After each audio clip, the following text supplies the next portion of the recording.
Hello friends, welcome to study topic 100। Friends, आज का हमारा टॉपिक है प्रतिशत यानी परसेंटेज निकालना। ठीक है, तो इस वीडियो में हम लोग प्रतिशत के बारे में पूरा डिटेल्स में पढ़ेंगे और हर एक प्रकार का यानी हर एक टाइप का क्वेश्चंस भी बताएंगे। अगर आप इस वीडियो को शुरू से एंड तक देख लेते हैं तो आपको प्रतिशत से संबंधित सारे डाउट क्लियर हो जाएंगे।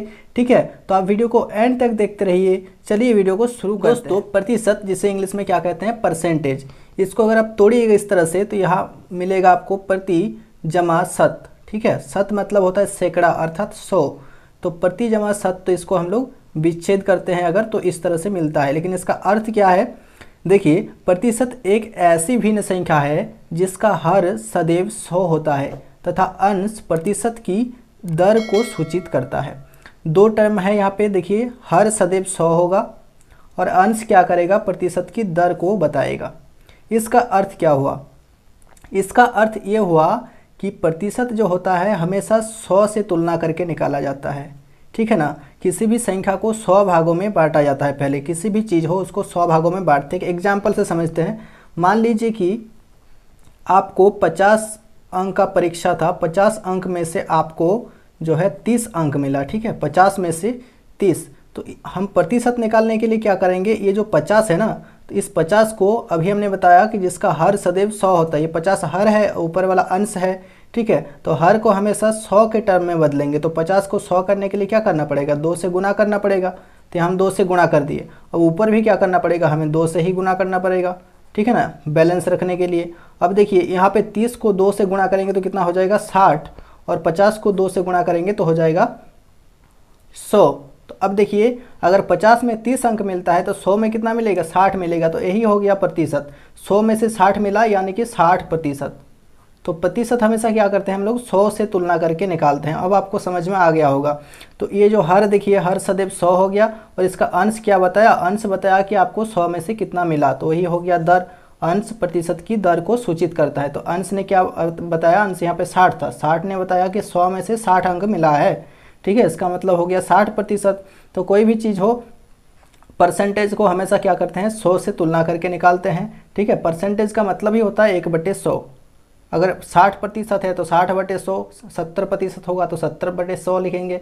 ठीक है, इस तरह से हम लोग प्रतिशत को कैलकुलेट करेंगे। अगर आपको ये समझ में आ गया है तो हम लोग क्वेश्चन पे चलते हैं। देखिए, कुछ क्वेश्चन हम ले लेते हैं। ठीक है, तो चलिए फ्रेंड्स, यहाँ मैंने 2 सवाल लिया है। पहला सवाल है 600 का 40% और दूसरा सवाल में आपको निकालना है 500 का 80%। ठीक है, आप कैसे कैलकुलेट करेंगे मैं बताऊंगा, बहुत ही आसान तरीके से मैं आपको बता दूंगा ये। ठीक है ना, तो चलिए ये देख लेते हैं एक एक करके दोनों सवाल को हम लोग। ठीक है, यहाँ देखिए, हम पहले 600 का 40% हम लोग निकाल लेंगे। ठीक है, 600 का 40%। तो कैसे निकालेंगे देख लीजिए आप। यहाँ प्रतिशत मतलब आपको ध्यान रखना है कि 100 होता है हमेशा, बट्टे में 100। तो अब देखिए, यहाँ 600 लिखेंगे। और दोस्तों, आपको ये बात ध्यान रखना है कि का मतलब होता है गुणा। ठीक है, तो का के जब भी आपको का दिखेगा उसके जगह पर हम क्या लिख देंगे, गुणा लिख देंगे।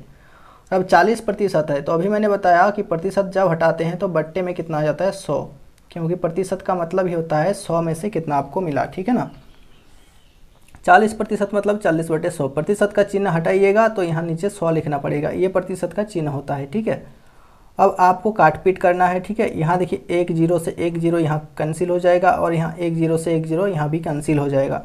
तो ऊपर में कितना बचा, यहाँ पे 6 और यहाँ पे 40। तो 6 और 40 को आपको क्या करना है, आपको गुणा कर देना है। तो 6 और 40 गुणा करेंगे तो 4 छंग 24 और 1 0 यहाँ पे बचा है। इसका मतलब 600 का 40% कितना हो गया, 240 आपका आंसर आया। यानी अगर 600 अंक का परीक्षा है उसमें आप 40% अंक लाते हैं तो इसका मतलब आपको कितना अंक मिला, आपको 240 अंक मिला। ठीक है ना, इस तरह से आप निकालेंगे।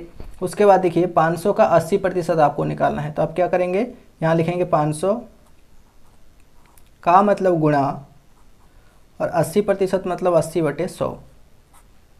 इस तरह से आपको लिखना होगा। ठीक है, इस तरह से लिखने के बाद आप इसको आसानी से कैंसिल कर सकते हैं। 0 से 0, यहाँ देखिए 0 से 0 कैंसिल हो जाएगा और यहाँ भी 0 से 0 कैंसिल हो जाएगा।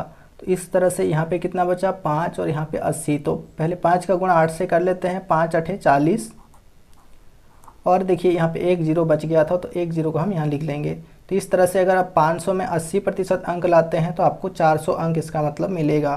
तो ये तो हो गया कि साधारण संख्याओं का प्रतिशत हम कैसे निकालते हैं।